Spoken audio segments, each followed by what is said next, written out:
Hello everyone, welcome to Anushruti art zone. ನೀವು ಎಲ್ಲರೂ ಮಿಕ್ಸರನ್ನು ಉಪಯೋಗಿಸ್ತಾ ಇರ್ತೀರಿ ಅಲ್ವಾ? ಅದರ ಜಾರ್ ಅಂತೂ ಆವಾಗವಾಗ ಕ್ಲೀನ್ ಮಾಡ್ತಾ ಇರ್ತೀವಿ. ಆದರೆ ಅದರ ಮಿಷಿನ್, ಅದರ ಕ್ಲೀನಿಂಗ್ ಬಗ್ಗೆ ನಾವು ಅಷ್ಟೊಂದು ಗಮನ ಹರಿಸೋದೇ ಇಲ್ಲ. ಕೆಲವೊಂದು ಸಲ ಮಿಕ್ಸಿ ಮಾಡೋವಾಗ ಇದ್ರ ಮೇಲೆ ಏನಾದರೂ ಚೆಲ್ಲಿರುತ್ತೆ ಅಥವಾ ಧೂಳಾಗಿರುತ್ತೆ. ಇದರಿಂದ ಮಿಕ್ಸರ್ನ ಮೆಷಿನ್ ಕೂಡ ನಾವು ಕ್ಲೀನ್ ಮಾಡಬೇಕಾಗತ್ತೆ ಅಲ್ವಾ? ಅದಕ್ಕೆ ನೋಡಿ ನಮಗಿಲ್ಲೊಂದು ಪೇಸ್ಟ್ ಮಾತ್ರನೇ ಬೇಕಾಗಿದೆ. ಯಾವುದಾದ್ರೂ ಹಳೆಯ ಉಳಿದೋಗಿರುವಂತಹ ಪೇಸ್ಟನ್ನು ಕೂಡ ಬಳಸಬಹುದು, ಅಥವಾ ನೀವು ರೆಗ್ಯುಲರ್ ಆಗಿ ಪ್ರತಿನಿತ್ಯ ಉಪಯೋಗಿಸುವಂತಹ ಪೇಸ್ಟನ್ನು ಕೂಡ ಬಳಸಬಹುದು. ಸ್ವಲ್ಪ ಪೇಸ್ಟನ್ನು ಒಂದು ಚಿಕ್ಕ ಬಟ್ಟಲಿನಲ್ಲಿ ನೀವು ತೆಗೆದುಕೊಳ್ಬೇಕಾಗತ್ತೆ. ನೋಡಿ, ನಾನು ಈ ಬಟ್ಟಲಿನಲ್ಲಿ ಬೇಕಾಗಿರುವಷ್ಟು ಪೇಸ್ಟನ್ನು ಹಾಕ್ತಾಯಿದ್ದೀನಿ. ಇದಕ್ಕೀಗ 1 ರಿಂದ 2 ಚಮಚದಷ್ಟು ನೀರನ್ನು ಸೇರಿಸ್ಕೋಬೇಕು. ಹಾಗೆ ನೀರನ್ನು ಹಾಕೋದಕ್ಕೆ ಹೋದರೆ ತುಂಬಾ ಬಿದ್ದುಬಿಡುತ್ತೆ. ಹಾಗಾಗಿ ನಾನಿಲ್ಲಿ ಚಮಚದಿಂದ ಹಾಕ್ತಾಯಿದ್ದೀನಿ. ನೋಡಿ, 2 ರಿಂದ 3 ಚಮಚ ನೀರನ್ನು ಹಾಕಿ ಹೀಗೆ ಚೆನ್ನಾಗಿ ಮಿಕ್ಸ್ ಮಾಡ್ಕೋಬೇಕು. ಪೇಸ್ಟ್ ಮತ್ತು ನೀರು ಸರಿಯಾಗಿ ಮಿಕ್ಸ್ ಆಗಬೇಕು. ನೋಡಿ, ಈ ಕನ್ಸಿಸ್ಟೆನ್ಸಿಗೆ ಬಂದರೆ ಸಾಕು. ತುಂಬಾ ತೆಳುವಾಗೋದು ಬೇಡ, ಹಾಗೆಯೇ ಗಟ್ಟಿಯಾಗಿ ಕೂಡ ಉಳಿದಿರಬಾರ್ದು. ಮತ್ತು ನಿಮಗೆ ಬೇಕಿದ್ದರೆ 1-2 ಹನಿಗಳಷ್ಟು ನೀರನ್ನು ಸೇರಿಸ್ಕೊಳ್ಬಹುದು. ಈಗ ನೋಡಿ, ಈ ಮಿಶ್ರಣವನ್ನು ಒಂದು ಹಳೆಯ ಬ್ರಷ್ನ ಸಹಾಯದಿಂದ ಮಿಕ್ಸಿಯ ಮಿಷಿನ್ಗೆ ನೀವು ಎಲ್ಲ ಕಡೆಗೆ ಇದನ್ನು ಹಚ್ಚಬೇಕು. ನೋಡಿ, ಈ ಮಿಷಿನ್ನ ಮಧ್ಯಭಾಗದಲ್ಲಿ ತುಂಬಾ ಗಲೀಜಾಗಿದೆ. ನಾನು ಮೊದಲಿಗೆ ಅಲ್ಲಿ ಈ ಮಿಶ್ರಣವನ್ನು ಹಚ್ಚಿ ಬ್ರಷ್ನಿಂದ ಹೀಗೆ ಉಜ್ಜುತ್ತಾ ಹೋಗಬೇಕು. ಈಗ ನಿಮಗೆ ನೋಡಿದರೆ ಗೊತ್ತಾಗ್ತಾ ಇದೆ, ಬ್ರಷ್ನ ಜೊತೆಗೆ ಅದರ ಗಲೀಜೆಲ್ಲ ಹತ್ಕೊಂಡು ಬಂದಿರುತ್ತೆ. ನೋಡಿ, ಒಂದು ಸ್ಪೂನ್ನ ಸಹಾಯದಿಂದ ನೀವು ಆ ಮಿಶ್ರಣವನ್ನು ಒಳಗಡೆಗೆ ಹಾಕಿ ನಂತರ ಬ್ರಷ್ನಿಂದ ಉಜ್ಜುತ್ತಾ ಹೋಗಬಹುದು. ಫ್ರೆಂಡ್ಸ್, ಈ ತರಹದ ಕ್ಲೀನಿಂಗ್ ವಿಡಿಯೋಗಳಾಗಿರಬಹುದು, ಹಳೆಯ ಬಟ್ಟೆಗಳ ಉಪಯೋಗ ಆಗಿರಬಹುದು, ವೇಸ್ಟ್ ಆಗಿರುವಂತಹ ಕಾರ್ಡ್ಬೋರ್ಡ್ ಡಬ್ಬಿಗಳ ಉಪಯೋಗ ಆಗಿರಬಹುದು, ನಮ್ಮ ಚಾನಲ್ನಲ್ಲಿ ನಿಮಗೆ ಎಲ್ಲ ರೀತಿಯ ವಿಡಿಯೋಗಳು ಕೂಡ ಸಿಗುತ್ತೆ. ಹಾಗಾಗಿ ರೆಗ್ಯುಲರ್ ಆಗಿ ನೀವು ಚಾನಲ್ನ ನೋಡಿ. ಇನ್ನೂ ಸಬ್ಸ್ಕ್ರೈಬ್ ಮಾಡಿರಲಿಲ್ಲ ಅಂದರೆ ಪ್ಲೀಸ್ ಮಾಡ್ಕೊಳ್ಳಿ. ನೋಡಿ, ಈ ಮಿಶ್ರಣವನ್ನು ಇಲ್ಲಿ ಹಾಕಿ ನಾನು ಬ್ರಷ್ನಿಂದ ಚೆನ್ನಾಗಿ ಉಜ್ಕೋತಾ ಇದ್ದೀನಿ. ನಂತರ ಒಂದು ಟಿಶ್ಯೂ ಪೇಪರ್ ಅಥವಾ ಹಳೆಯ ಬಟ್ಟೆಯನ್ನು ತೊಗೊಂಡ್ಬಿಟ್ಟು ನೀವು ಅದನ್ನು ಒರೆಸಿ ತೆಗೆದು ಬಿಡಬಹುದು. ನೋಡ್ತಾ ಇದ್ದೀರಲ್ವ, ಇದರಲ್ಲಿ ಉಳಿದಂತಹ ಎಲ್ಲ ಗಲೀಜು ಈ ಪೇಪರ್ಗೆ ಹತ್ಕೊಂಡು ಬಂತು. ಇದೇ ರೀತಿಯಾಗಿ ಇನ್ನೊಂದು ರೌಂಡ್ ಕ್ಲೀನ್ ಮಾಡ್ಕೋಬೇಕಾಗತ್ತೆ. ಆಗ ಮಿಕ್ಸರ್ ಪೂರ್ತಿಯಾಗಿ ಕ್ಲೀನ್ ಆದ ಹಾಗೆ ಆಗುತ್ತೆ. ನೋಡಿ, ಮತ್ತೆ ನಾನು ಬ್ರಷ್ನಿಂದ ಈ ಮಿಶ್ರಣದ ಜೊತೆಗೆ ಉಜ್ಜುತ್ತಾ ಇದ್ದೀನಿ. ಇಲ್ಲಿಯವರೆಗೂ ನಾವು ನೋಡಿ ಈ ಮಿಷಿನ್ನ ಮಧ್ಯಭಾಗದಲ್ಲಿ ಮಾತ್ರ ಕ್ಲೀನ್ ಮಾಡಿದ್ವಿ.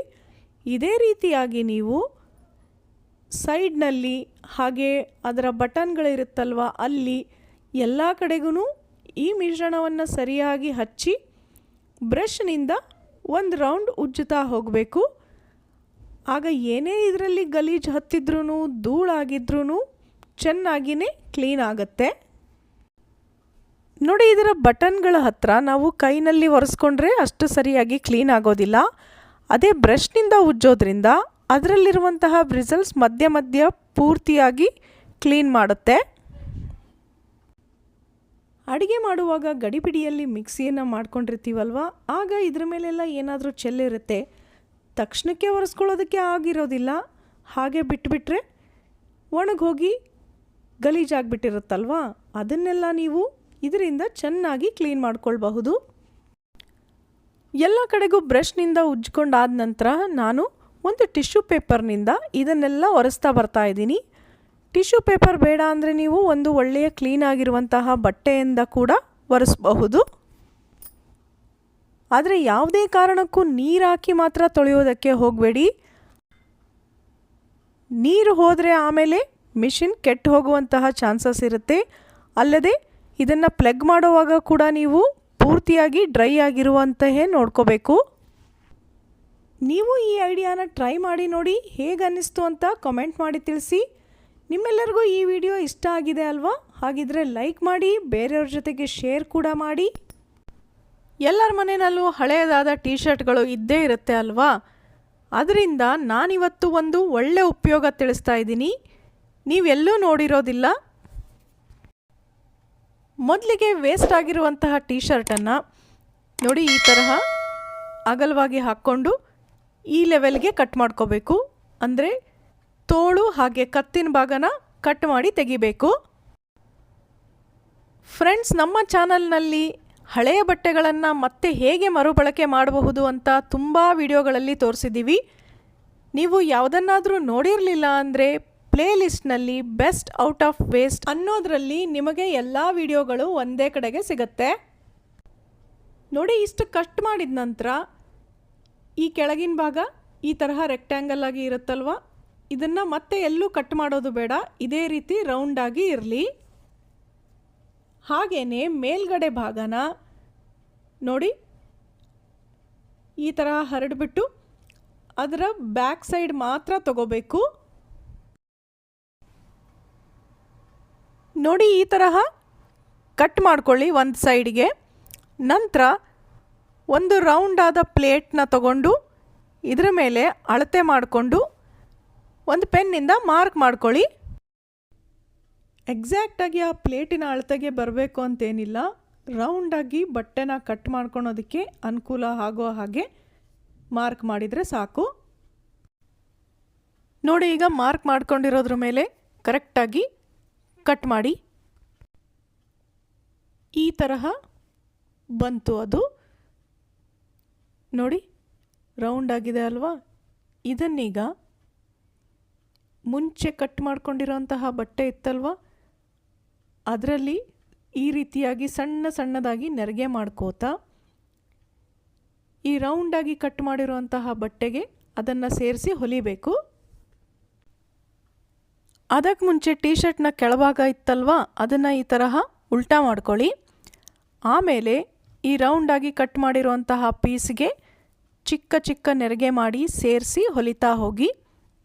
ನೋಡಿ, ನಿಮಗೆ ವಿಡಿಯೋದಲ್ಲಿ ಗೊತ್ತಾಗುತ್ತೆ ಈಗ ಯಾವ ರೀತಿಯಾಗಿ ಹೊಲಿಗೆ ಹಾಕಬೇಕು ಅಂತ. ನೋಡಿ, ಒಂದು ಎಡ್ಜ್ನಿಂದ ಈ ತರಹ ಸ್ಟಾರ್ಟ್ ಮಾಡಿ ಆ ರೌಂಡಾಗಿರುವಂತಹ ಬಟ್ಟೆಗೆ ಪೂರ್ತಿ ಸುತ್ತಳತೆ ಬರೋ ಹಾಗೆ ಸಣ್ಣ ಸಣ್ಣ ನೆರಿಗೆನ ಮಾಡ್ಕೋತಾ ಹೊಲಿಗೆ ಹಾಕ್ತಾ ಹೋಗಿ. ನಿಮಗೆ ಮಿಷಿನ್ನಲ್ಲಿ ಹೊಲಿಯೋ ಅಭ್ಯಾಸ ಇದ್ದರೆ ಹಾಗೆ ಕೂಡ ಮಾಡಬಹುದು, ಇಲ್ಲ ಅಂದರೆ ಸೂಜಿ ದಾರದಿಂದ ಈ ತರಹ ಸಿಂಪಲ್ಲಾಗಿ ಹೊಲಿಗೆ ಹಾಕ್ತಾ ಹೋಗಿ. ಟೀ ಶರ್ಟ್ನ ಅರ್ಧ ಭಾಗ ಕಟ್ ಮಾಡಿದ್ವಿ ಅಲ್ವಾ, ಅದರ ಸುತ್ತಳತೆ ತುಂಬಾ ಇರುತ್ತೆ. ಹಾಗಾಗಿ ಅದನ್ನು ಈ ರೌಂಡಾಗಿ ಕಟ್ ಮಾಡ್ಕೊಂಡಿರೋಂತಹ ಬಟ್ಟೆಗೆ ಸರಿ ಹೊಂದೋ ರೀತಿಯಾಗಿ ಸಣ್ಣ ಸಣ್ಣ ನೆರಿಗೆ ಮಾಡಿ ಹೊಲಿಬೇಕು. ಈಗ ನೋಡಿ, ಪೂರ್ತಿಯಾಗಿ ಹೊಲಿಗೆ ಹಾಕೋದು ಮುಗೀತು. ಈಗ ಇದನ್ನು ಮತ್ತೆ ಉಲ್ಟಾ ಮಾಡಿ, ಅಂದರೆ ಮೊದಲಿಗೆ ಉಲ್ಟಾ ಮಾಡ್ಕೊಂಡಿದ್ವಿ ಅಲ್ವಾ, ಅದನ್ನೀಗ ಸರಿಯಾಗಿ ಮಾಡಿ. ನೋಡಿ ಈಗ ಹೇಗೆ ಕಾಣಿಸ್ತಾ ಇದೆ. ಇದನ್ನು ಯಾವುದಕ್ಕೆ ಉಪಯೋಗಿಸೋದು ಗೊತ್ತಾ? ನಿಮ್ಮ ಮನೆಯಲ್ಲಿರುವ ಮಿಕ್ಸಿ ಇರುತ್ತಲ್ವ, ಅದರ ಮಿಷನ್ನಿಗೆ ಇದನ್ನು ನೋಡಿ ಈ ರೀತಿಯಾಗಿ ಕರೆಕ್ಟಾಗಿ ಹಾಕಿ ಇಟ್ಟರೆ ಮಿಕ್ಸರ್ಗೆ ಒಂದು ಕವರ್ ರೆಡಿ ಆಯಿತು. ಇದೇ ತರಹ ನೀವು ಗ್ರೈಂಡರ್ಗೆ ಕೂಡ ಕವರ್ ಮಾಡಿ ಇಡಬಹುದು. ಈ ರೀತಿಯಾಗಿ ಇಡೋದ್ರಿಂದ ಮಿಕ್ಸಿ ಸ್ವಲ್ಪವೂ ಧೂಳಾಗೋದಿಲ್ಲ. ನಮ್ಮ ಮನೆಯ ಮಿಕ್ಸರ್ನ ಮಿಷಿನ್ ಚಿಕ್ಕದಿರೋದ್ರಿಂದ ಈ ಟೀ ಶರ್ಟ್ ಇದಕ್ಕೆ ಸ್ವಲ್ಪ ಉದ್ದ ಅನ್ನಿಸ್ತಾ ಇದೆ. ಆದರೆ ನಿಮ್ಮ ಮಿಕ್ಸಿಯ ಅಳತೆ ನೋಡಿಕೊಂಡು ಕೂಡ ನೀವು ಕಟ್ ಮಾಡಬಹುದು. ಇದು ಸ್ವಲ್ಪ ದೊಡ್ಡದಾಗಿರೋದ್ರಿಂದ ಇದ್ರ ಒಳಗಡೆನೆ ವಯರ್ ಕೂಡ ಸುತ್ತಿ ಇಡಬಹುದು. ಮಿಷಿನ್ ಹಾಗೆ ವಯರ್ ಯಾವುದೂ ಕೂಡ ಸ್ವಲ್ಪವೂ ಧೂಳಾಗೋದಿಲ್ಲ. ನೋಡಿದ್ರಲ್ಲ, ಹಳೆಯದಾದ ಒಂದು ಟೀ ಶರ್ಟ್ನಿಂದ ನಾವೇ ಮನೆಯಲ್ಲಿ ಮಿಕ್ಸರ್ ಅಥವಾ ಗ್ರೈಂಡರ್ಗೆ ಒಂದು ಕವರನ್ನು ಹೇಗೆ ರೆಡಿ ಮಾಡ್ಕೋಬಹುದು ಅಂತ. ನಿಮ್ಮೆಲ್ಲರಿಗೂ ಈ ವಿಡಿಯೋ ಖಂಡಿತವಾಗೂ ಇಷ್ಟ ಆಗಿರುತ್ತೆ ಅಲ್ವಾ? ಹಾಗಿದ್ರೆ ಲೈಕ್ ಮಾಡೋದನ್ನು ಮರಿಬೇಡಿ, ಬೇರೆಯವ್ರ ಜೊತೆಗೆ ಶೇರ್ ಕೂಡ ಮಾಡಿ. ಮತ್ತೆ ಸಿಗೋಣ ಇನ್ನೊಂದು ಇಂಟ್ರೆಸ್ಟಿಂಗ್ ಹಾಗೆ ಯೂಸ್ಫುಲ್ ವಿಡಿಯೋ ಜೊತೆ. Thanks for watching.